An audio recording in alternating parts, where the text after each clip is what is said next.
السلام علیکم ناظرین، اس ویڈیو کلپ میں آپ کو اگلے 24 گھنٹے کی موسمی صورتحال کے بارے میں کچھ معلومات دی جاتی ہے۔ اگرچہ کل شام کو خیبر پختونخوا کے سوات چترال سائڈ میں کچھ بارش ہوئی، اس کے علاوہ مری میں کچھ بارش ہوئی، پٹوار کے جیلم، چکوال، پنڈی، اسلام آباد، تالاگنگ یہاں پر بارش ہوئی۔ خیبر پختونخوا کے کچھ علاقوں میں ہلکی پھلکی بارش ہوئی ہے۔ اس کے علاوہ جو تھال کے ایریے ہیں وہاں پر کچھ ہلکی پھلکی بارش ہوئی، نورپور تھال میں بارش ہوئی، کو سلمان کے کچھ علاقوں میں ہلکی پھلکی بارش ہوئی۔ اگرچہ آج بات کریں تو آج کے دن تو بادلوں کی آواجاوی جاری رہے گی ملک بھر میں، البتہ وسطی پنجاب اور رائے زون کے علاقوں میں کچھ ہلکی پھلکی بارش ہونے کے امکانات ہیں دن کے وقت، لیکن زیادہ تر علاقوں میں موسم خشک، گرم اور ٹمپریچر تھوڑا سا معتدل رہے گا۔ البتہ خیبر پختونخوا کے شمالی پہاڑی علاقوں میں کچھ ہلکی سی ڈیولپمنٹ نظر آ رہی ہے۔ البتہ ایک ہفتے پہلے سے یہ بات چل رہی ہے کہ 2 اور 3 کی رات کو ایک بارشی سلسلہ ہے، تو 2 جولائی کی رات سے لے کر 3 جولائی کی صبح تک ہے، تو جس میں آج رات کو کشمیر کے جو بھیمبر کوٹلی باغ وہاں پر بارش ہونے کے امکانات ہیں، پٹوار ریجن،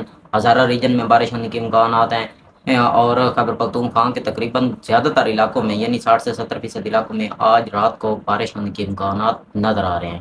اس کے علاوہ تھل کے جو میاں والی، بکر لیا، توسا یہاں پر بارش ہونے کے امکانات ہیں۔ البتہ کھانے وال، کوٹ ادو، میاں چنو، عارف والا، اس سے اوپر بارش ہونے کے امکانات نظر آ رہے ہیں۔ باقی یہ جو قصور والی سائڈ میں بھی کچھ اب ہلکی سی بارش نظر آ رہی ہے، زیادہ بارش نہیں ہے۔ البتہ رائے زون کے جو لاہور، گوجرانوالا، منڈی بہاؤدین، حافظ آباد، پکاڑا، ننکانہ صاحب یہاں پر اچھی بارش ہونے کے امکانات ہے۔ آج رات کو وسطی پنجاب کے جہاں سرگودا، فیصل آباد اور جو سہیوال اور پاک پتن میں تو کچھ ہلکی پھلکی بارش، باقی اضلاع میں اچھی بارش ہونے کے امکانات ہیں، تقریباً 15 سے 20 ملی میٹر تک یا کہیں 25 ملی میٹر تک بارش ہو سکتی ہے۔